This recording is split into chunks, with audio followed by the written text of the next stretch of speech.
kepadaku.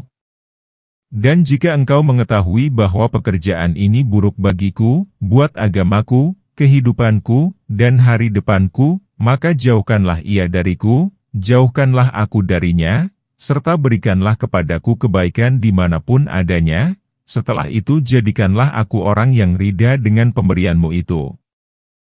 Ketika seorang hamba dalam menjalankan suatu tindakan yang bermanfaat bagi kehidupan dan hari depannya membutuhkan adanya pengetahuan terhadap kebaikan dalam tindakan itu dan kemampuan untuk menjalankannya, karena ia sadar bahwa dirinya tidak memiliki semuanya itu. Kemampuan dan kemudahan itu hanya berasal darinya. Tanpa kemampuan itu, maka ia tidak akan mampu menjalankan. Demikian halnya jika ia tidak mendapatkan kemudahan dari Allah, maka ia senantiasa berada dalam kesulitan. Jika semuanya itu telah diperolehnya, maka ia juga butuh kemurahan Allah Subhanahu wa Ta'ala supaya senantiasa meliputi dirinya dengan berkah. Berkah itu mencakup keabadian dan perkembangan tindakannya itu.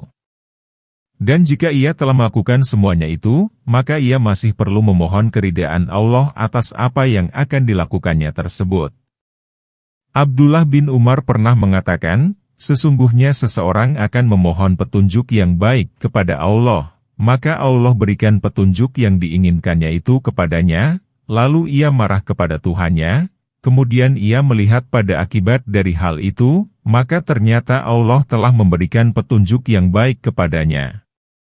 Dalam buku Al-Musnad, Imam Ahmad meriwayatkan sebuah hadis dari Sa'ad bin Abi Waqqas, dari Nabi. Beliau bersabda, di antara kebahagiaan anak cucu Adam adalah istiharah yang dipanjatkan kepada Allah Ta'ala, dan di antara kebahagiaan anak cucu Adam adalah keridaannya atas apa yang telah ditakdirkan Allah baginya. Dan di antara kesengsaraan anak cucu Adam adalah keengganannya memanjatkan istiharah kepada Allah Azza wa Jalla, dan di antara kesengsaraan anak cucu Adam adalah kemurkaannya atas apa yang ditakdirkan Allah. Dengan demikian, sesuatu yang telah menjadi takdir itu dikelilingi oleh dua hal. Pertama, istiharah yang dilakukan sebelumnya, dan kedua adalah keridaan atasnya setelah adanya takdir itu. Di antara taufik Allah Azza wa Jalla serta kesejahteraan yang diberikan kepada hamba Allah adalah perintah supaya ia memohon petunjuk yang baik sebelum menjalankan sesuatu dan meridai apa yang dihasilkan setelahnya. Dan penghinaan yang diberikan Allah kepada hamba Allah adalah jika ia beristiharah sebelum menjalankan sesuatu dan tidak rida setelah melihat hasilnya. Umar bin Khattab pernah berkata, "Aku tidak peduli apakah aku mendapatkan sesuatu yang aku sukai atau benci, karena aku tidak mengetahui kebaikan berada pada apa yang aku sukai atau aku benci." Sedangkan alasan mengatakan, janganlah kalian membenci malapetaka dan musibah yang menimpa, karena mungkin suatu hal yang engkau benci itu membawa keselamatan bagimu, dan mungkin suatu yang engkau utamakan itu membawa kebinasaanmu.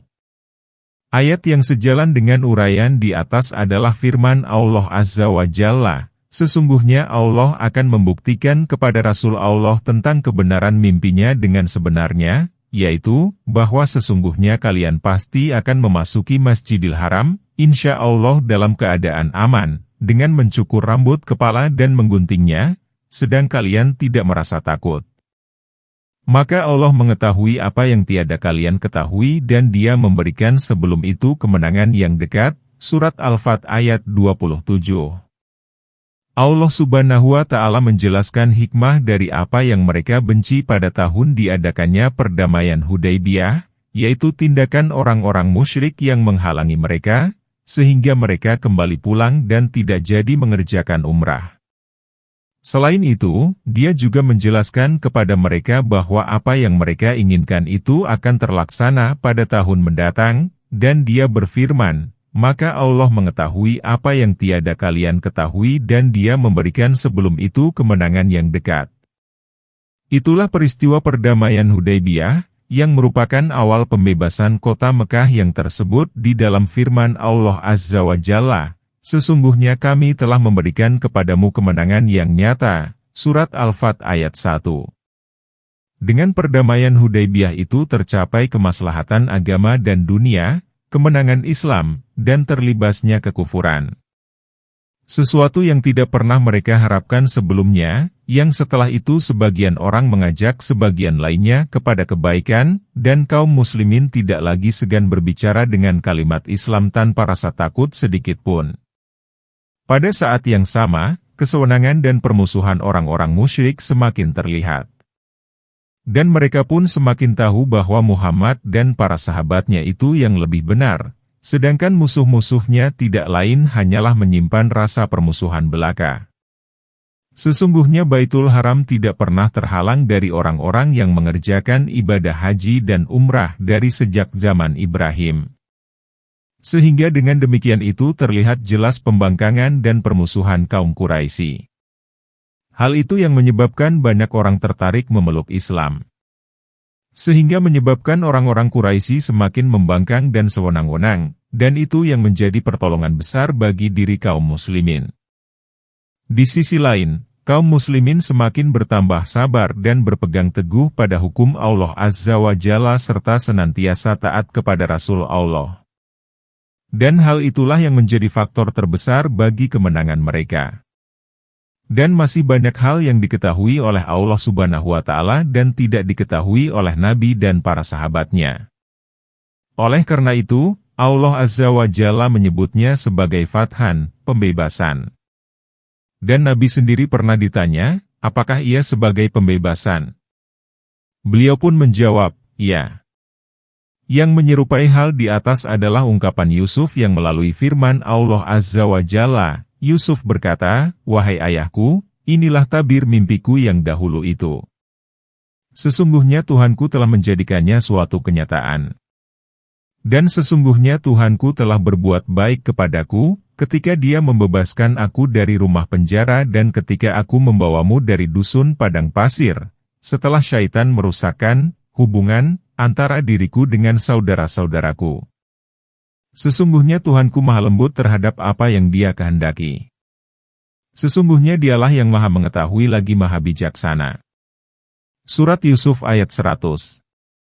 Allah Subhanahu wa Ta'ala memberitahukan bahwa Dia lemah lembut terhadap apa yang dikehendaki Allah, di mana Dia membawa Yusuf dengan cara yang tidak diketahui oleh orang. Dalam nama Allah, Al-Latif mengandung pengetahuan Allah terhadap segala sesuatu yang kecil serta penyampaian rahmat melalui jalan yang tersembunyi. Dari kata itu timbul kata Al-Talatuf, sebagaimana yang dikatakan oleh Asyabul Kahfi, dan hendaklah ia berlaku lemah lembut dan janganlah sekali-kali menceritakan halmu kepada seorang pun, Surat Al-Kahfi ayat 19.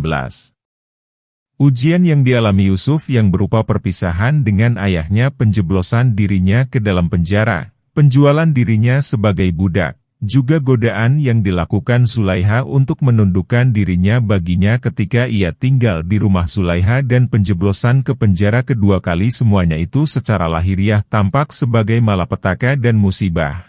Tetapi secara batiniah semua itu merupakan kenikmatan dan kemenangan yang dijadikan Allah sebagai penyebab bagi kebahagiaannya di dunia dan di akhirat. Yang juga termasuk dalam masalah ini adalah ujian yang diberikan kepada hamba-hamba Allah, berupa musibah, dan perintah Allah agar mereka mengerjakan hal-hal yang tidak mereka sukai, serta melarang mereka dari apa yang mereka cintai. Semuanya itu merupakan jalan yang mengantarkan mereka kepada kebahagiaan di dunia maupun di akhirat. Bahkan surga sendiri banyak dikelilingi dengan hal-hal yang tidak disukai, sedangkan neraka banyak dikelilingi dengan berbagai yang menggiurkan. Rasulullah sendiri telah bersabda, Allah tidak menetapkan suatu takdir bagi seorang mukmin melainkan untuk kebaikan baginya. Jika ia mendapatkan kesenangan, maka ia bersyukur, dan yang demikian itu adalah lebih baik baginya.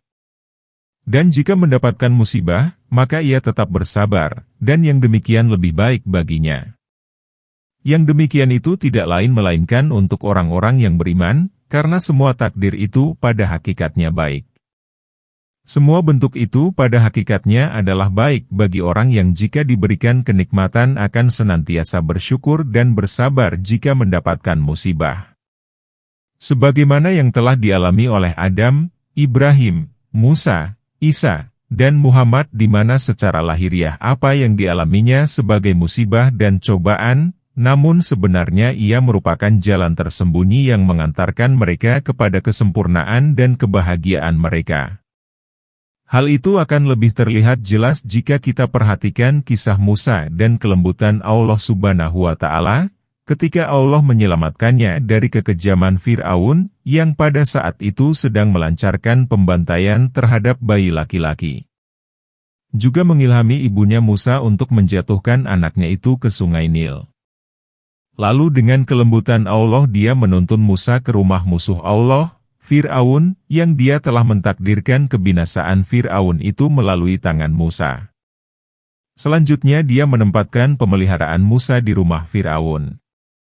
Setelah itu dia menetapkan suatu hal yang menyebabkan Fir'aun mengeluarkan Musa dari Mesir dan mengantarkannya ke suatu tempat yang tidak terjangkau oleh hukum Fir'aun. Selanjutnya dia menetapkan suatu perkara yang menyebabkan Musa menikah setelah sebelumnya membujang serta diberikan kekayaan. Kemudian dia menggiring Musa ke negeri musuhnya dan melaluinya dia tegakkan alasannya. Tidak lama kemudian Musa berhasil mengusir Fir'aun dan kaumnya dari Mesir, sehingga kemenangan pun benar-benar berhasil diwujudkan Allah bagi Musa dan kaumnya.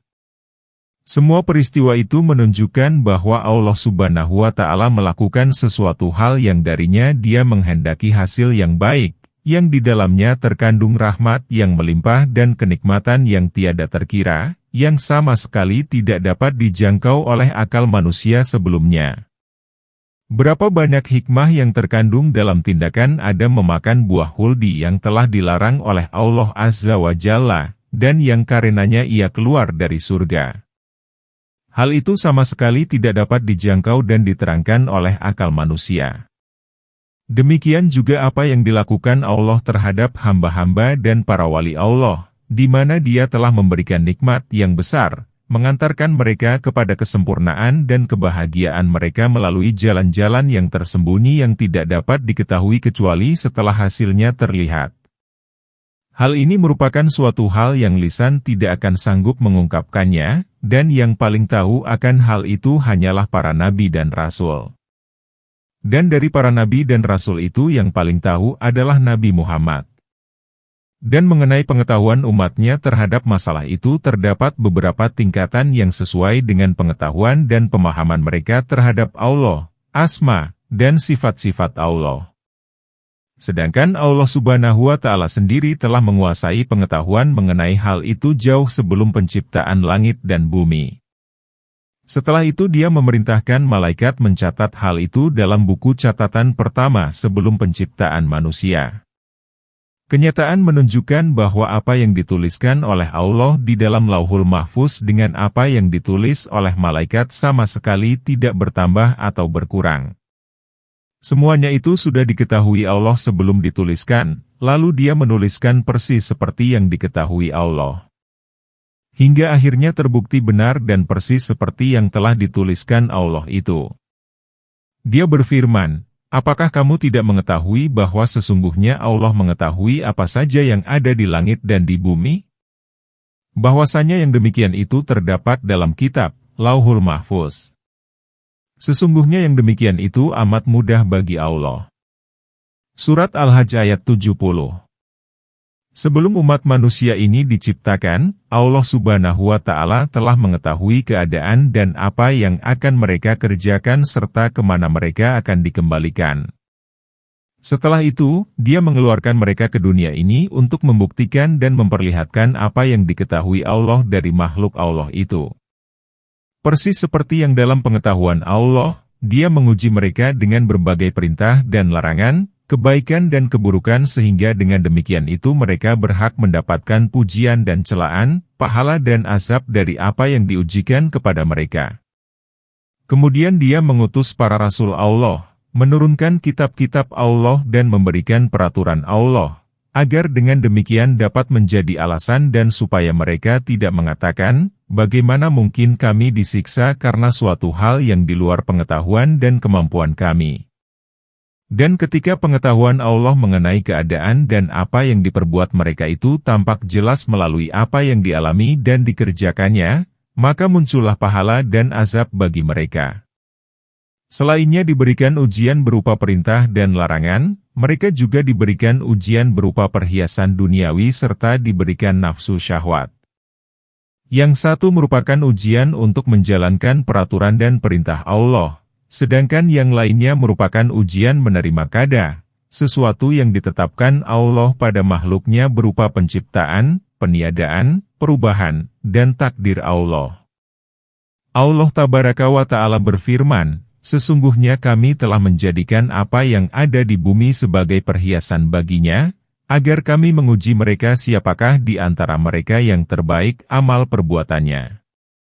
Surat Al-Kahfi ayat 7. Dia juga berfirman, dan dialah yang menciptakan langit dan bumi dalam 6 masa. Dan adalah arsy Allah di atas air, agar dia menguji siapakah di antara kalian yang lebih baik amalnya. Surat Hud ayat 7. Dalam ayat ini Allah Azza wa Jalla memberitahukan bahwa Dia telah menciptakan langit dan bumi untuk menguji hamba-hamba Allah melalui perintah dan larangan Allah. Dalam ayat yang sama dan yang sebelumnya, Dia juga memberitahukan bahwa Dia menciptakan kematian dan kehidupan untuk menguji mereka. Dia menghidupkan mereka untuk menguji mereka dengan perintah dan larangan Allah. Kemudian Dia menetapkan kematian bagi mereka, yang dengannya mereka akan mendapatkan pahala atau siksaan hasil dari ujian yang mereka jalani. Dalam ayat yang sama Dia juga memberitahukan bahwa Dia menjadikan apa yang ada di langit dan bumi sebagai perhiasan untuk menguji siapa di antara mereka yang mengutamakan Allah. Lalu Dia menguji sebagian mereka atas sebagian yang lain, menguji mereka dengan berbagai kenikmatan dan musibah. Dengan demikian, ujian Allah itu memperlihatkan pengetahuan Allah mengenai keberadaan umat manusia jauh sebelum penciptaan mereka di dunia ini. Hal itu tampak lebih konkret ketika Dia menguji Adam dengan iblis dan demikian sebaliknya, hingga akhirnya ujian kepada Adam memperlihatkan jelas apa yang diketahui Allah jauh sebelum penciptaannya. Demikian juga ujian kepada iblis yang memperlihatkan apa yang diketahui Allah sebelum penciptaannya. Oleh karena itu Dia berfirman kepada para malaikat, sesungguhnya aku mengetahui apa yang tidak kalian ketahui. Surat Al-Baqarah ayat 30. Kemudian Dia melanjutkan ujian tersebut kepada anak keturunan Adam sampai hari kiamat kelak. Dia menguji para nabi Allah melalui umat mereka, dan sebaliknya, menguji umat-umat para nabi itu melalui mereka itu sendiri. Dan Dia bertutur kepada nabi sekaligus Rasul Allah, sesungguhnya aku akan mengujimu dan menguji umatmu melalui dirimu. Dan Dia juga berfirman, kami akan menguji kalian dengan keburukan dan kebaikan sebagai cobaan yang sebenar-benarnya. Dan hanya kepada kami kalian dikembalikan, Surat Al-Anbiya, ayat 35. Dia juga berfirman, dan kami jadikan sebagian kalian cobaan bagi sebagian yang lain, Surat Al-Furqan ayat 20. Dalam hadis syahih disebutkan bahwasanya ada 3 macam orang yang Allah Subhanahu wa Ta'ala bermaksud menguji mereka. Mereka itu adalah orang yang menderita penyakit kusta, orang yang menderita rambut rontok, dan orang buta. Lalu dengan ujian terlihat jelas hakikat yang ada pada mereka yang sebelumnya sudah berada dalam pengetahuan Allah jauh sebelum mereka diciptakan. Orang buta tersebut mengakui dan mensyukuri nikmat Allah yang diberikan kepadanya. Sebelumnya, ia seorang buta dan miskin, kemudian Allah menyembuhkan pandangannya serta memberikan kekayaan melimpah kepadanya, maka setelah itu ia pun mendermakan kekayaannya kepada orang yang membutuhkannya sebagai wujud rasa syukur kepada Allah. Sedangkan orang yang menderita penyakit kusta dan yang menderita rambut rontok mengingkari keadaan yang mereka alami sebelum kesembuhan mereka, bahkan mereka berkata bahwa kekayaan yang mereka peroleh itu sebagai usahanya sendiri. Demikian itulah keadaan mayoritas umat manusia, di mana mereka tidak mengakui apa yang dialaminya ketika masih dalam keadaan miskin dan bodoh serta tidak mengakui perbuatan dosa yang telah dilakukannya. Dan bahwasanya Allah yang merubah keadaannya itu dan yang memberikan kenikmatan kepada mereka. Oleh karena itu dia mengingatkan manusia akan awal mula penciptaan mereka dari air yang hina, lalu merubahnya dari suatu keadaan ke keadaan yang lain sehingga menjadi manusia yang normal, yang memiliki pendengaran, penglihatan, mulut, dan akal. Tetapi setelah itu mereka lupa akan awal penciptaan mereka itu dan bagaimana keadaan mereka sebelum menjadi manusia. Selain mereka juga tidak mengakui akan nikmat Allah Tabaraka wa Ta'ala yang dilimpahkan kepada mereka, sebagaimana yang difirmankan Allah di dalam Al-Quran. Adakah setiap orang dari orang-orang kafir itu ingin masuk ke dalam surga yang penuh kenikmatan? Sekali-kali tidak. Sesungguhnya kami ciptakan mereka dari apa yang mereka ketahui, air mani. Surat ke-70 Al-Ma'arij ayat 38-39. Jika Anda perhatikan hubungan antara kedua ayat tersebut di atas dengan ayat lainnya, maka Anda akan menemukan khazanah pengetahuan dan keilmuan yang sangat luar biasa. Di mana Allah Subhanahu wa Ta'ala telah mengisyaratkan awal penciptaan manusia itu berasal dari air mani yang juga mereka ketahui, lalu dia menginjak ke ayat yang berikutnya yang menunjukkan kepada wujud, keesaan, kesempurnaan, dan ketuhanan Allah. Setelah menciptakan mereka dan mewujudkan keberadaannya, Allah Subhanahu wa Ta'ala tidak akan meninggalkannya begitu saja dengan tidak mengutuskan rasul serta tidak menurunkan kitab kepada mereka. Selanjutnya setelah mematikan mereka, dia mampu menghidupkan kembali dan membangkitkan mereka di alam di mana mereka akan diberikan balasan atas amal perbuatan mereka. Lalu bagaimana mungkin orang-orang itu mengharapkan masuk surga sedang berdusta dan mendustakan rasul-rasulku, serta menuntut konsekuensi dari penciptaan mereka olehku, padahal mereka tahu dari apa mereka itu aku ciptakan. Hal yang sejalan dengan hal itu adalah firman Allah, kami telah menciptakan kalian, maka mengapa kalian tidak membenarkan? Surat Al-Waqiah ayat 57. Allah Azza wa Jalla mengingatkan hamba-hamba Allah dengan cara memberikan nikmat yang melimpah kepada mereka dan dengan nikmat itu dia menyeru mereka untuk mengesahkan, mencintai, beriman kepada Rasul-Rasul Allah, serta beriman akan adanya pertemuan dengan Allah. Supaya dengan demikian itu mereka tidak ingkar dan menjadi pembantah, sebagaimana yang terkandung dalam surat Al-Nahl, dari firman Allah berikut ini, Dia telah menciptakan manusia dari air mani, tiba-tiba mereka menjadi pembantah yang nyata. Surat Al-Nahl ayat 4. Sampai firman Allah, dan Allah menjadikan bagi kalian tempat bernaung dari apa yang telah Dia ciptakan, dan Dia jadikan bagi kalian tempat-tempat tinggal di gunung-gunung, dan Dia jadikan bagi kalian pakaian yang memelihara kalian dari panas dan pakaian, baju besi, yang memelihara kalian dalam peperangan. Demikianlah Allah menyempurnakan nikmat Allah atas kalian agar kalian berserah diri kepada Allah. Surat Al-Nahl ayat 81.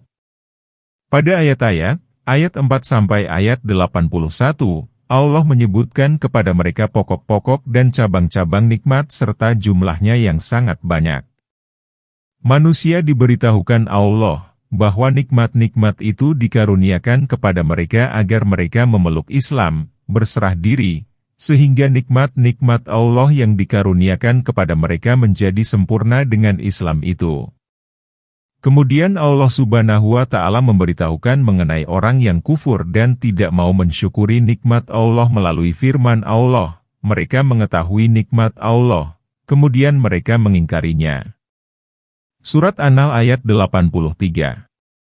Mujahid mengatakan, orang-orang kafir Quraisy itu mengetahui tempat tinggal, binatang ternak, pakaian, dan berbagai nikmat lainnya, namun mereka mengingkari semuanya itu dari Allah, dan ia katakan bahwa semuanya itu milik kakek moyang kami dan diwariskan kepada kami. Aun bin Abdullah mengatakan, orang-orang kafir itu mengemukakan bahwa nikmat-nikmat itu tidak akan kami peroleh kalau bukan karena si Fulan dan Fulan. Dan Al-Farra dan Ibnu Qutaibah mengatakan, mereka itu sebenarnya mengetahui nikmat-nikmat itu, tetapi mereka menyatakan bahwa nikmat-nikmat itu kami peroleh berkat syafaat dari Tuhan-Tuhan kami. Sedang kelompok lain mengatakan, nikmat di sini berupa kedatangan Nabi Muhammad, dan pengingkaran nikmat itu berwujud penolakan terhadap kenabian beliau. Sedang kelompok lain mengatakan, nikmat di sini berupa kedatangan Nabi Muhammad, dan pengingkaran nikmat itu berwujud penolakan terhadap kenabian beliau. Demikian itulah yang diriwayatkan dari Mujahid dan Al-Sadi, dan hal itu lebih dekat pada hakikat keingkaran, karena mereka ingkar akan nikmat kenabian yang merupakan nikmat terbesar. Sedangkan mengenai ungkapan Mujahid, Aun bin Abdullah, Al-Farra, dan Qutaibah, maka orang yang mengatakan bahwa nikmat-nikmat itu milik kakek moyang kami dan diwariskan kepada kami merupakan pengingkaran nikmat Allah, karena ia tidak mau mengakuinya. Dan orang yang mengatakan bahwa nikmat-nikmat itu tidak akan kami peroleh kalau bukan karena fulan dan fulan. Maka orang yang seperti ini juga telah mengingkari nikmat Allah, karena ia menyandarkannya pada seseorang saja, yang kalau tidak ada ia maka tidak akan diperolehnya. Pada dasarnya, orang, fulan, itu hanyalah perantara belaka, dan yang sebenarnya memberikan nikmat adalah Allah Subhanahu wa Ta'ala. Terkadang dia memberikan nikmat kepada seseorang dengan perantara dan pada saat yang lain dia berikan tanpa melalui perantara sama sekali. Dan hanya Allah satu-satunya pemberi nikmat.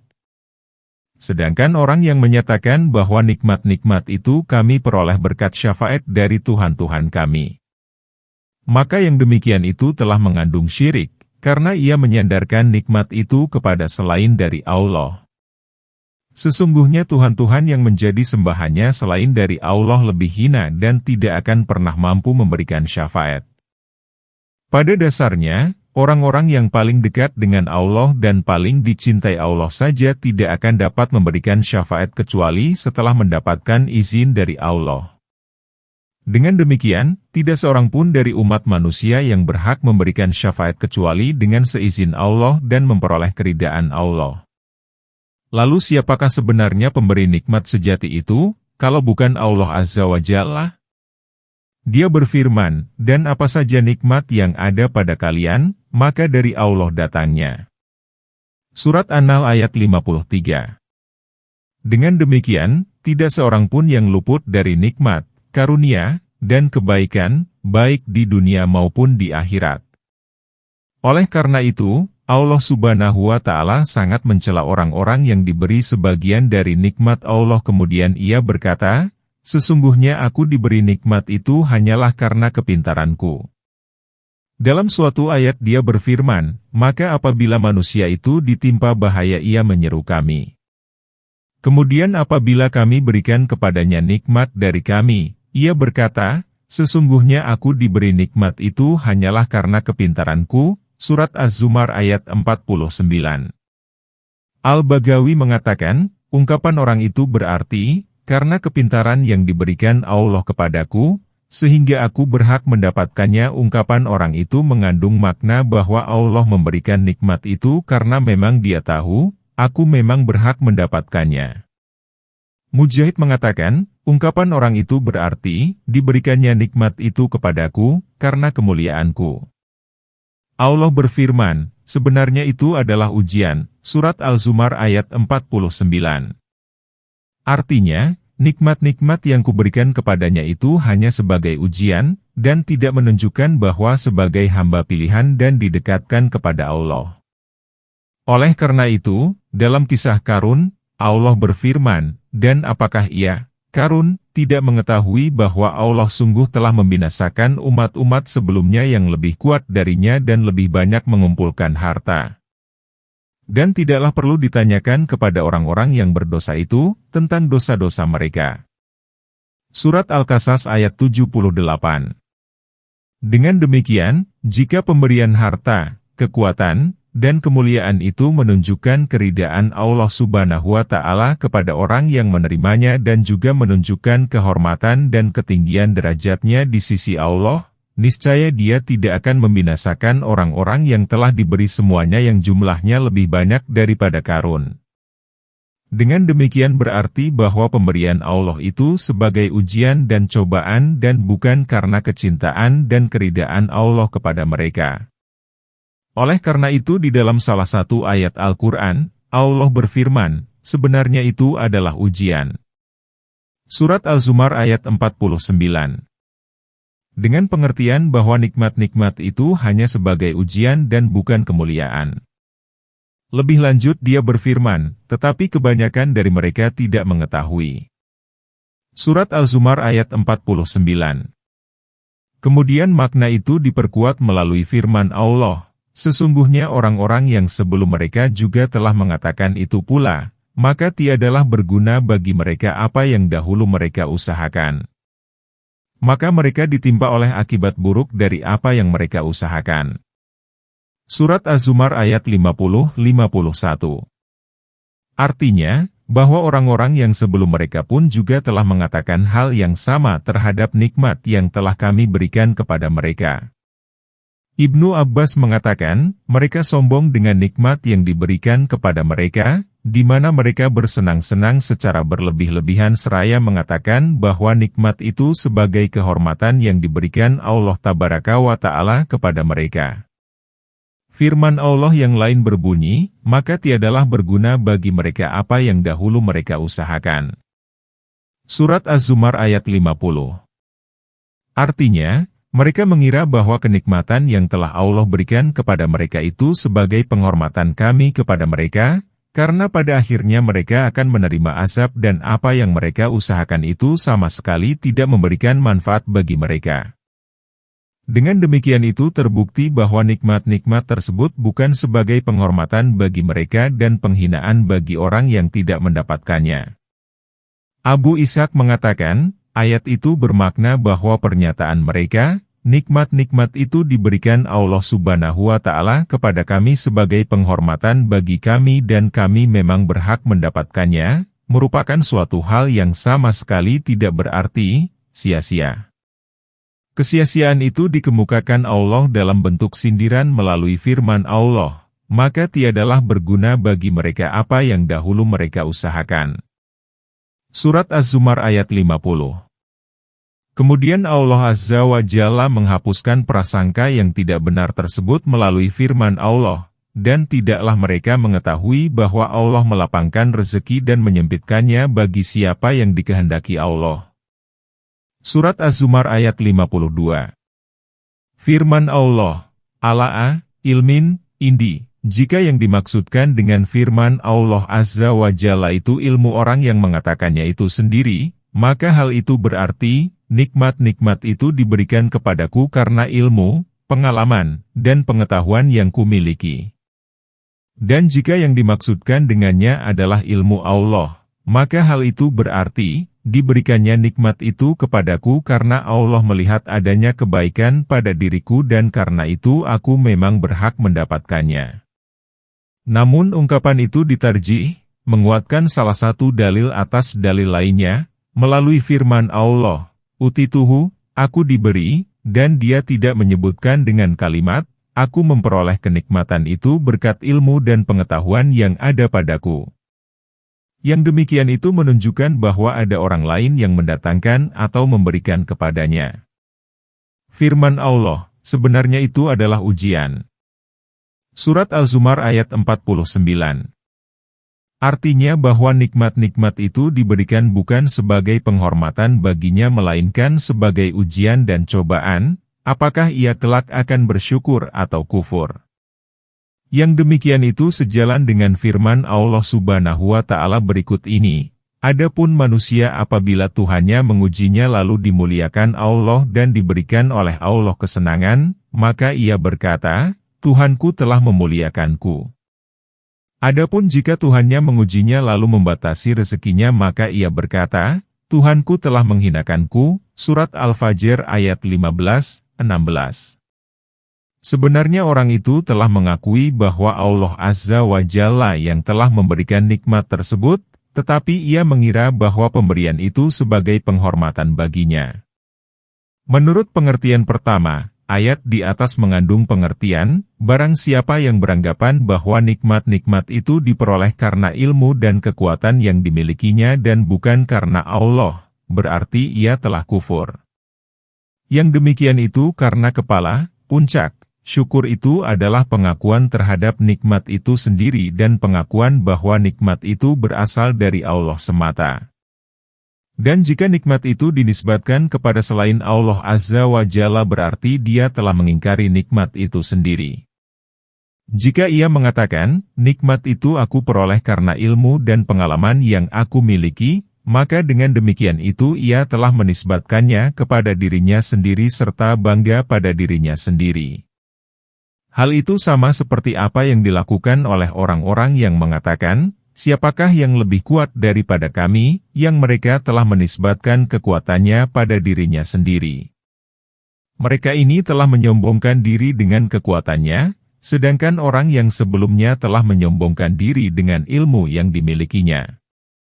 Sesungguhnya kekuatan dan ilmu mereka itu tidak memberikan manfaat sama sekali kepada mereka. Dan menurut pengertian kedua, ayat tersebut mengandung pencelaan kepada orang-orang yang berkeyakinan bahwa pemberian nikmat oleh Allah Subhanahu wa Ta'ala itu karena memang ia berhak mendapatkannya. Mereka telah menganggap perolehan nikmat itu disebabkan oleh penyanjungan Allah Azza wa Jalla dengan sifat-sifat Allah.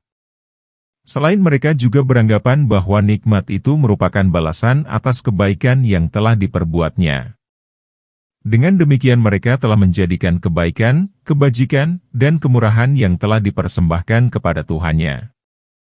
Dan mereka tidak mengetahui bahwa hal itu merupakan ujian dan cobaan baginya, apakah akan bersyukur atau kufur. Dengan demikian, pemberian nikmat itu bukan sebagai balasan atas apa yang telah dilakukannya. Seandainya pemberian nikmat itu sebagai balasan atas pengetahuannya atau kebaikan yang pernah dilakukannya, berarti memang Allah telah memberikan nikmat itu karena sebab tersebut. Dengan demikian Allah Azza wa Jalla pemberi nikmat yang bergantung pada sebab-sebab tertentu, dan semua balasan dari Allah sama sekali tidak berkaitan dengan karunia dan kebaikan Allah. Dan umat manusia ini tidak mendapatkan sedikit pun kebaikan dari Allah.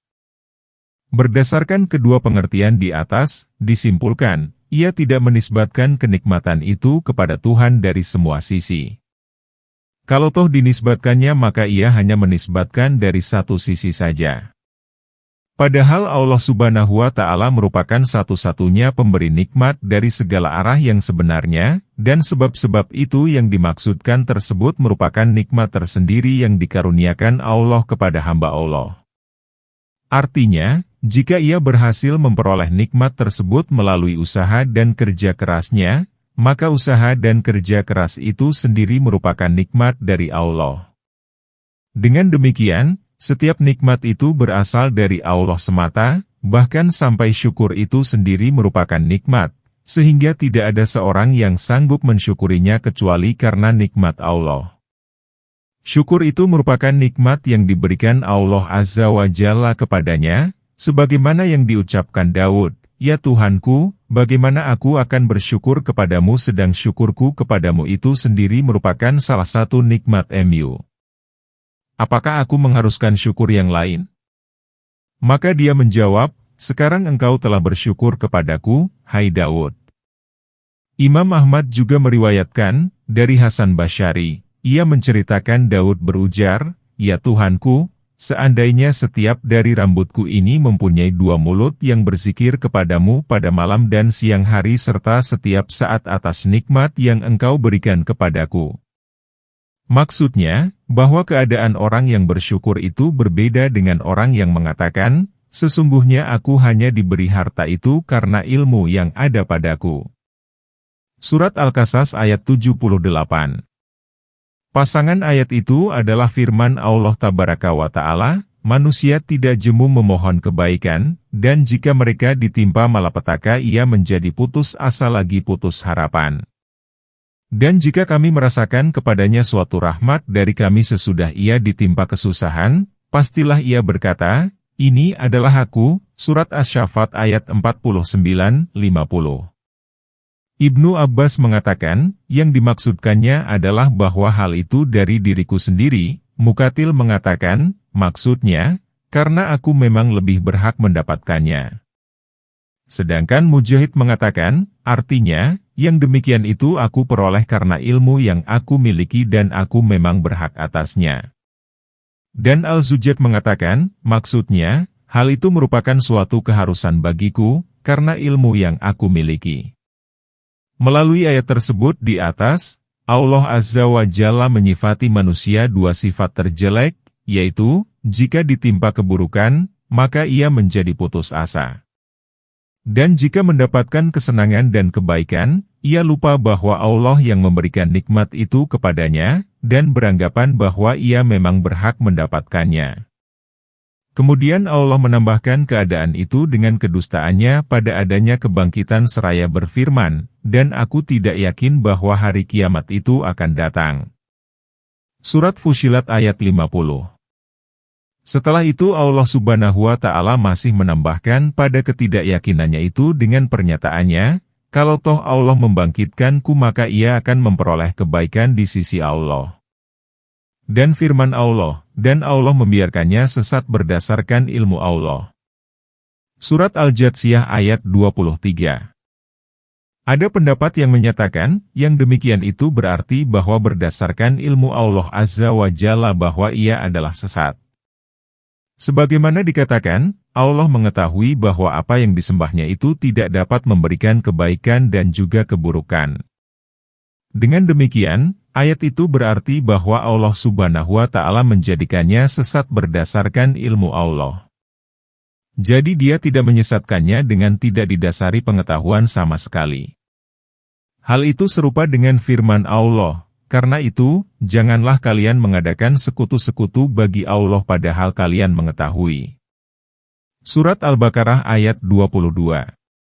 Juga firman Allah, lalu ia, syaitan, menghalangi mereka dari jalan Allah, sedangkan mereka adalah orang-orang yang berpandangan tajam. Surat Al-Ankabul ayat 38.